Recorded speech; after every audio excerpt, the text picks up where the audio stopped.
Uno schianto violentissimo e l'auto è finita in una piccola scarpata. Il frontale tra una vettura e un autocarro è avvenuto in località Musano di Trevignano. Ad avere la peggio l'automobilista, una donna di origini marocchine di 42 anni, incinta quasi al termine della gravidanza, residente nel Padovano, a Loreggia. Immediatamente sono stati allertati i soccorsi. Paura per la mamma e il piccolo, che sono stati trasportati con l'elicottero all'ospedale di Treviso. Tra i primi ad accorrere sul luogo dell'incidente un altro camionista che si trovava proprio dietro all'autocarro. Si è avvicinato alla donna in stato di shock. Cosciente ma quasi per crollare del tutto, diciamo.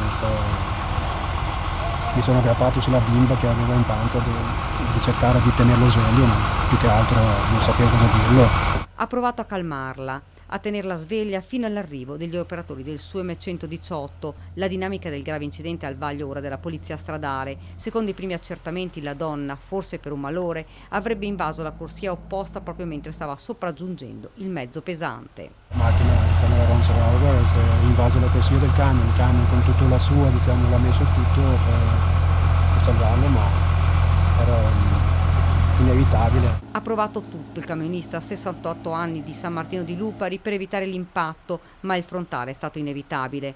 Alla polizia stradale ora il compito di fare luce sulla dinamica dell'incidente. La donna trasportata al Cafoncello non sarebbe in pericolo di vita, così come il bambino, che sono rimasti in ospedale sotto osservazione.